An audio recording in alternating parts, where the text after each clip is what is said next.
What's the trend of American business in China now? Are they leaving or are they coming? Can you share some data to us? What I can tell you is that I keep hearing this notion that American companies are leaving China or that American companies are de-emphasizing China. What I can tell you is the data tells us that that is absolutely not true. What we're seeing, in fact, is we're seeing certain sectors that we're continuing to see investment, and we're seeing sort of a deepening of partnerships. I'll tell you something I think it's really interesting, and that is I still hear people tell me that American companies are in China for the market. Maybe that's sort of true, but that misses the real story of US-China commercial relations.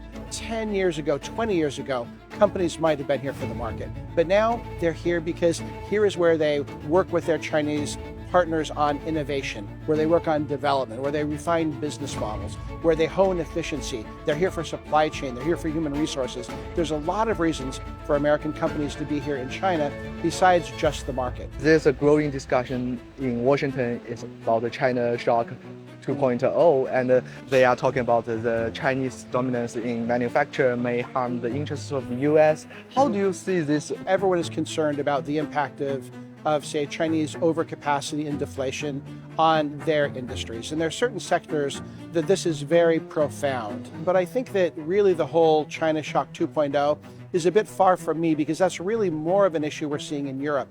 So I don't think the China shock is the most effective way to talk about it. What we see right now is not the threat of China shock in the United States, what we see as unnecessary, unplanned decoupling, and we think the risk of that is far greater right now than the potential for China shock.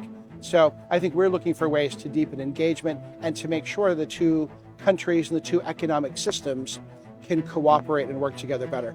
And so really the choice is how do you leverage that in both countries for the best sort of growth opportunities, for the best employment opportunities, for the most rapid innovation. That's the real challenge we need to work on. And I think that's what you will see. The reason you see so many American CEOs and multinationals here is because that's the real question and the real challenge, is making the two sides work together efficiently, of course, with guardrails, but that's really what people are thinking about, not China shock 2.0, not some of those downside risks. And talking about the competition, one of the most fierce area of competition, I think, is AI. Yeah. And many people, when I go to the US, they say we should win China. How do you define the winner? Yeah, here. But that's the great question. How do you define the winner? I think a couple of things. The first thing I think is the US and China are competing for different things in AI. I mean, it's not to say they're not competing in all areas, but I think I hear on the dominant side on the US in particular, and on the government, it's the race for AGI, the race for developing the most frontier, the most advanced AI model. And what I see on China, because of course, China is interested in that as well, but where I see China excelling is in the application of AI. How do you apply AI to making manufacturing more efficient? How do you put it into new materials development and drug discovery? And so I see China is running the race for application of AI. And I see on the US, at least for the focus of the government, is the focus on developing the frontier technologies. So I think there's a different kind of race the two sides are running. They're all working on all areas, but I think you've probably heard this more than most Americans have. But, every time I hear it's this race in AI between the United States and China, I always laugh because as you know, and as I know, really it's not a race between the US and China. Largely, it's a race between Chinese researchers and developers in China racing against Chinese researchers and developers in America with others. I mean, not to overstate it, but so I think that there's just a lot of excess concern about who's winning. And really the focus should be on not just how do we win, but how do we put it to use in a way that's going to improve people's livelihoods, that's going to improve income, and that's going to improve efficiency. So I think all of those elements are important. You come to China, and how do you see the recent technological development here in China? I think one of the most fundamental problems we have between the United States and China is that not enough American policymakers, not enough American legislators, not enough Americans have been to China in the last couple of years. So what happens is people who came to China in the 90s or in the early 2000s or in the teens, they all have a snapshot of what China is. And maybe for that time period, it was right.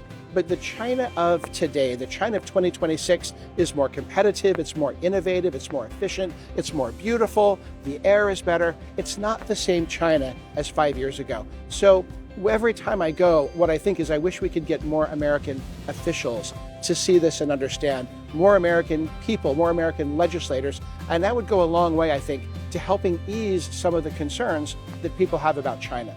So we just came from the discussion or the speech by Premier Li Qiang, great speech, and he pointed out something that I've been telling American officials and American companies, actually two things. The first is China's optimization of supply chains has been utterly remarkable. And if the US is going to remain competitive in certain sectors of manufacturing, then we need to do the same kinds of things that we've seen happen here. And that's this focus on supply chain efficiency.